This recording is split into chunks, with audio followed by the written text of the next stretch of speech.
Mainit na balita. At sasabihin ko na sa inyo ngayon, bago natin ituloy ito, bakit itong PDP biglang tumalikod sa kagustuhan ni Pangulong Duterte? This is not a decision by PRRD. Yung pagkuha kay Senator Amy at kay Camille. Last minute nagkagulo-gulo ang PDP.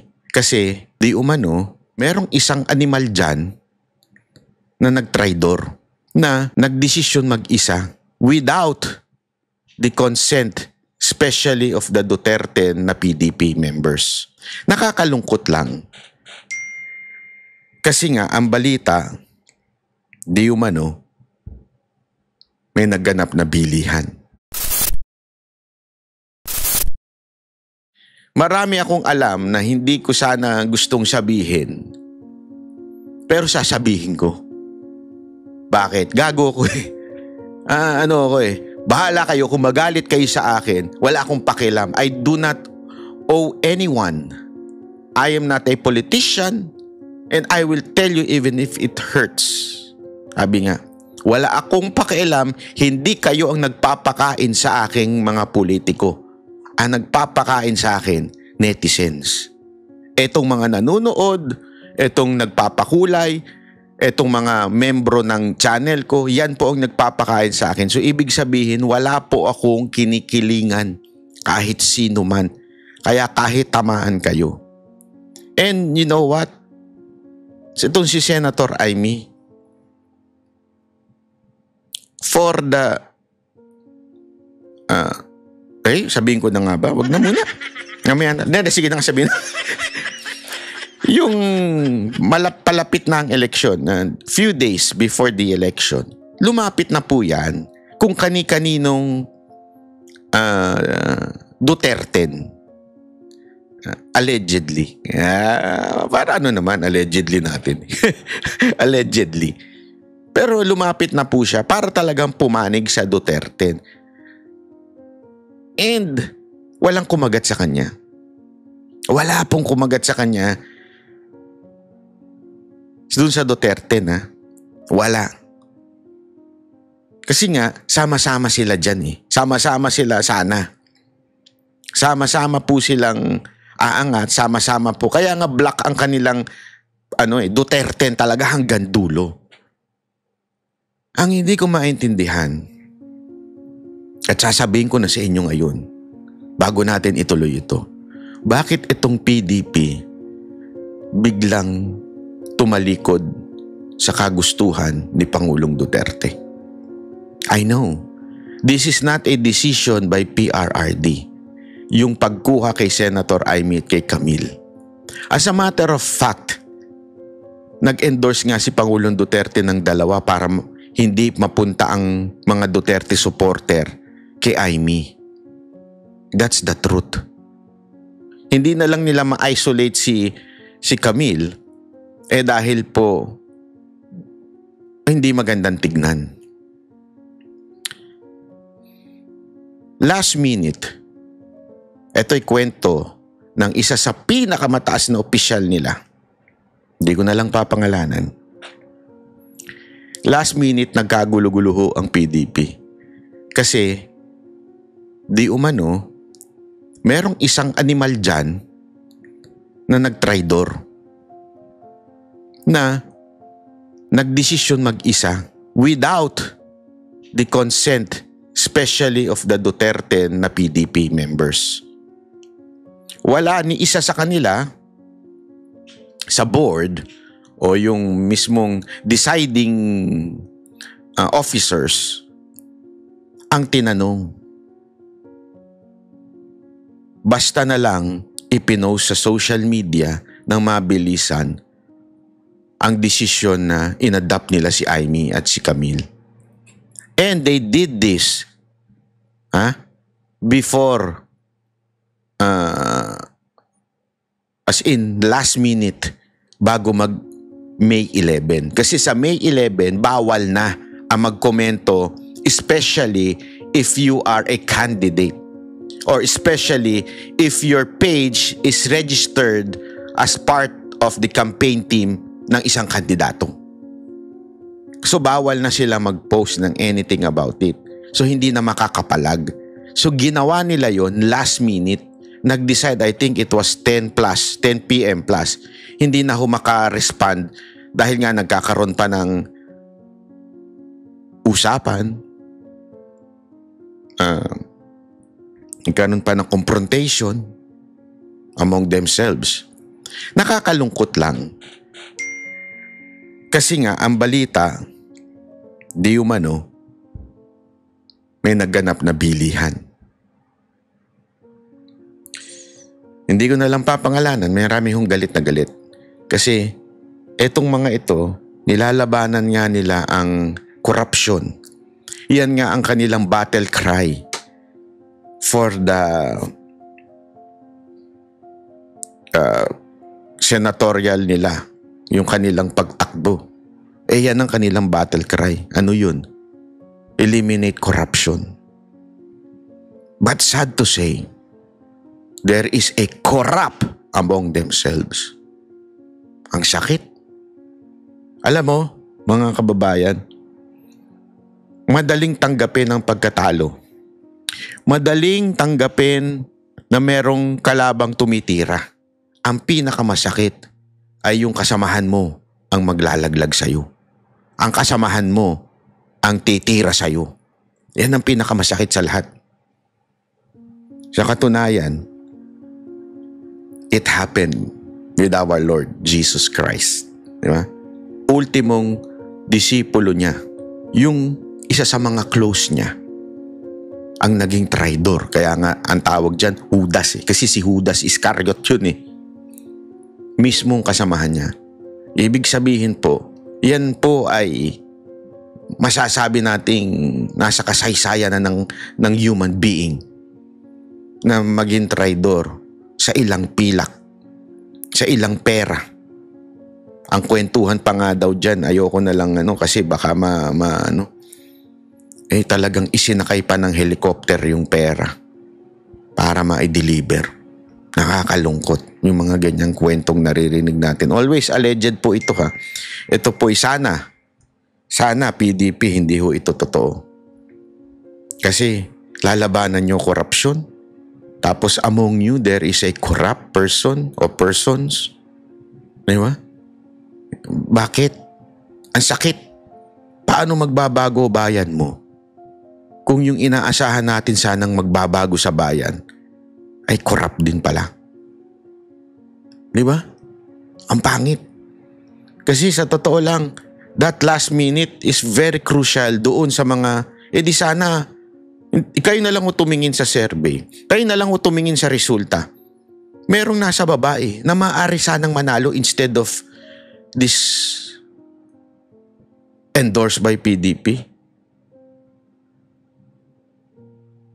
Alam nyo, hindi lang ako pwedeng magbanggit ng mga pangalan dahil po ay madadali ho tayo dyan. Pero nakakalungkot. Nakakalungkot po. Kasi kung alam nyo yung impormasyon na alam ko, dyan po kasi nagkakalokohan nagkakabayaran. Alam mo, alam ko na po yan. Bakit? Kasi po, kahit po ako, involved po ako sa politika somehow dito sa pagtakbo ni Mocha. The same shit happened. The same thing that happened with these senatorial candidates. Itong nangyari kay Mocha, for the past few days and weeks, consistent 2 and 3 ang survey ni Mocha bilang councilor ng 3rd District. 2 and 3. 2 and 3. Lagi siyang 2nd and 3rd. 6 ang konsihal. Kino-congratulate na nga po siya Sinasabihan na siya ng mga tao doon na congratulations Mocha, talagang sure na yan, 2 and 3 ka. Tapos biglang dumating pa yung endorsement ng Iglesia ni Cristo. Mas lalo. Sabi nga, inaasahan na mag-first siya. Inaasahan na yun. It's either first or second lang siya District 3. But there's a story, last minute, na nagkabilihan ng boto. Last minute. Si Apple niya ito, lakas din po niyan. Na Sa sobrang lakas, mantakin mo in-endorse siya ni Pangulong Duterte. Legit yung endorsement niya, ha? Hindi katulad nung kay Amy na kinuha nung past election. Ito, nagkita sila before this madukot si Pangulong Duterte. Inendorse din si Mocha ni VP Sara Duterte. Solid Duterte ang Maynila. Mga kababayan, solid Maynila po is Duterte. Kita nyo naman nung pumunta si VP Sara Duterte doon. Bakit naging ganun ang resulta? Kasi nga, iba ho kasi ang Maynila. Pasensya na ho, ha? Pasensya na kung tatamaan yung ilang mga kagawad, mga ilang kabarangay captain natin. Nagkabilihan ng bandang dulo. Ang sad to say, merong ilang kasamahan ang bumili ng single votes. Bakit single vote? Para malaglag ang chance ng mga ibang kandidato. Ganyan ang ginagawa ho sa lokal. Ang nangyari, pare-pareho silang laglag.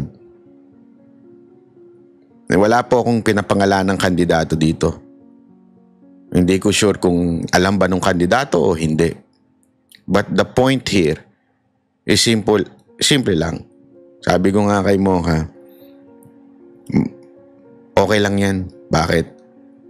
Maybe natalo ka dito but sobrang minahal ka ng District 3. Kita nyo naman sa mga video niya. Nag-iiyakan din yung mga taong... Kasi nga, pag si Mocha daw ang dumating, kakaiba. Siyempre, tao ni PRRD yan eh. Kaya imposible talaga. Sa sobrang imposible na matalo yung tao na yun. 6 ang pipiliin doon. Ang lakas ng Team Yorme. Sobrang lakas. Di ba? Kahit po iba nalaglag. Kasi nga po, may ilan na mga close na nagbenta ng boto. And I know that for a fact because we were asked, Ma'am, nagkakabilihan na. Kailangan nyo maglabas ng ilang milyon para lang siguradong hindi kayo iwan. And tinanong ako ni Mocha last minute, papatusin niya ba yun? Ano ba ang gagawin niya?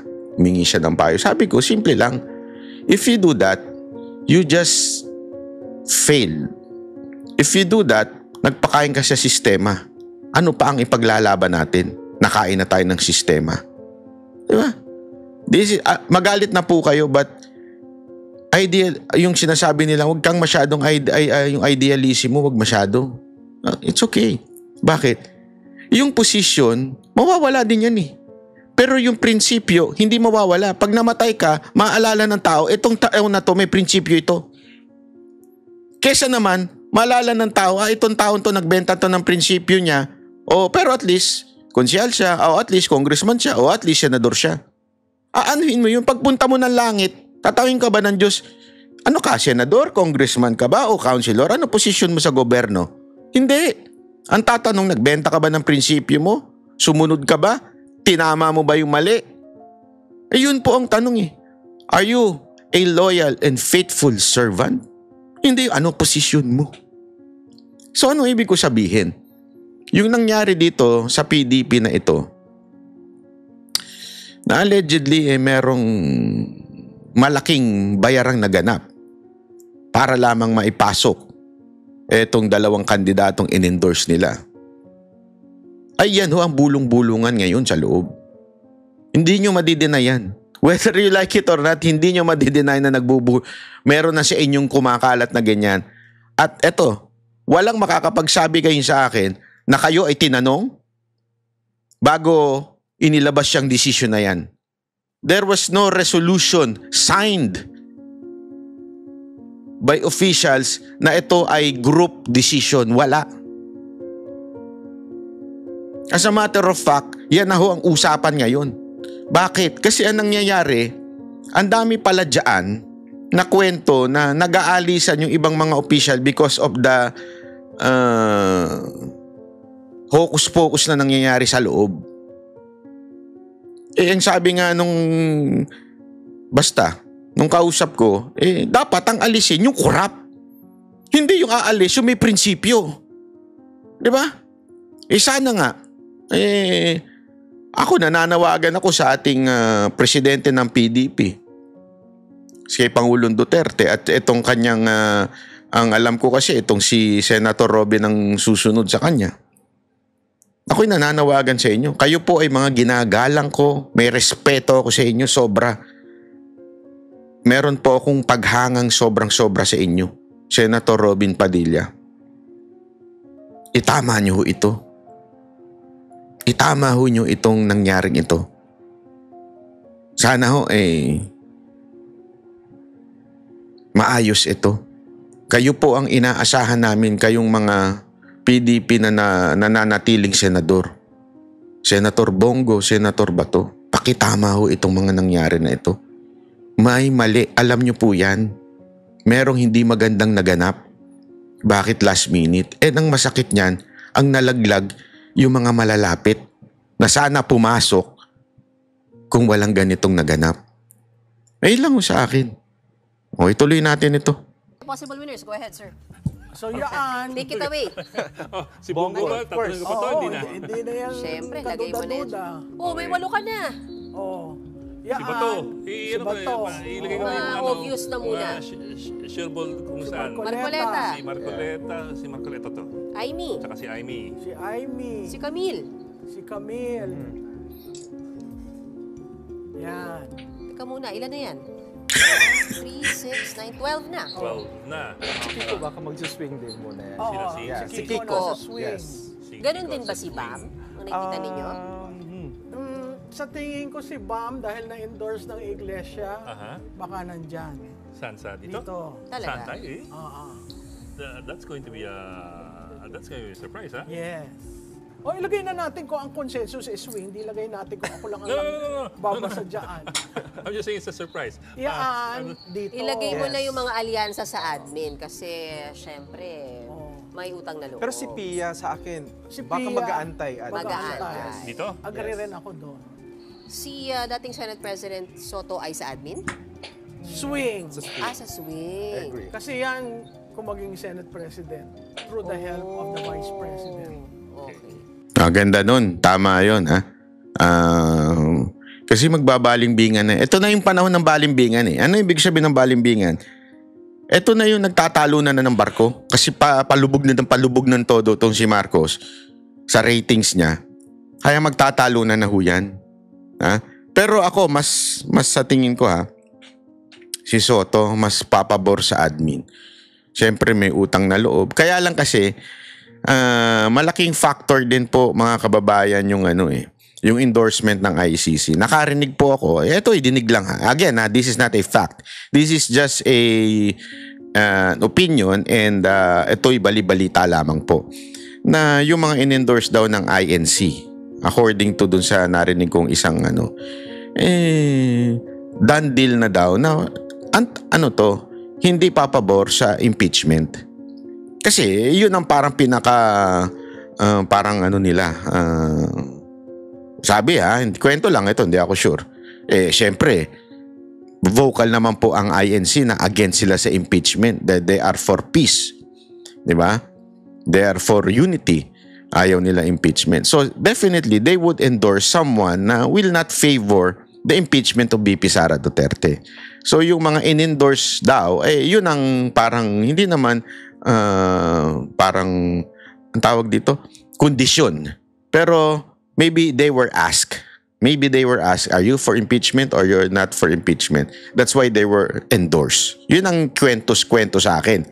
I'm not sure if that is true. Pero I think that would be possible kasi nga, mantakin mo, ilang beses sinabi ng INC against sila sa impeachment, di ba? What about Ping? Si Ping, magulo yan. Sa Kasi sinasabi niya, alam mo, wag na tayong mag-impeachment. Ayusin natin ang problema natin. Nakakakuha yan ng panahon sa oras natin. Swing or... Hindi, pero yan naman at si Soto, usually Yes, magkasama. bloke yan. O idilagay na natin sa swing. Go ahead, sir. Sino yung Lito Lapid. Lito Lapid, admin. Dito, obvious naman sa Inodoro. Klaro natin dito dito. Alam mo, eto mga kababayan, meron pa akong isang nabanggit. Alam nyo, nilaglag ng todo si Revilla eh. Kasi ako, kung hindi sana nanalo si Lito Lapid, medyo ano pa ako medyo alam mo yun, parang sige, ano naman, posible. Pero mga kababayan, si Revilla, ang lakas po niyan sa alyansa. Sobrang lakas niyan compared sa mga kasamahan niya. Una yun. Pangalawa, may makinarya yan. Diba? Pangatlo, in-endorse siya ng INC. So, paano isang katulad ni Lapid na wala namang sandali nga. Ito wait lang para ito. Nawala man lang doon, 'di ba? Sa endorsement. Mantakin mo. Sino-sino yung mga in-endorse? Si Bato, Marcoleta, si Bongo, si Bam Aquino, Bong Revilla, Pia Cayetano, Amy Marcos, Camille Villar. Eto bakit ang isang Bong Revilla ang nawala? Napaka-imposible po nun. Popular by its own. Hindi lang po popular, ano rin talaga yan sa alyansa, may makinarya.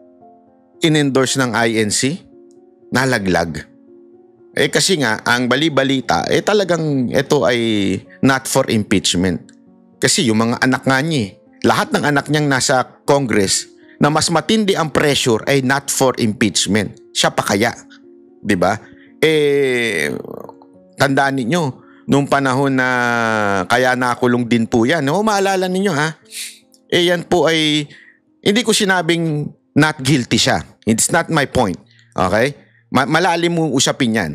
Pero kung matatandaan ninyo, bakit sila lang ni Estrada, tsaka siya, ang mga nakulong si Enrile?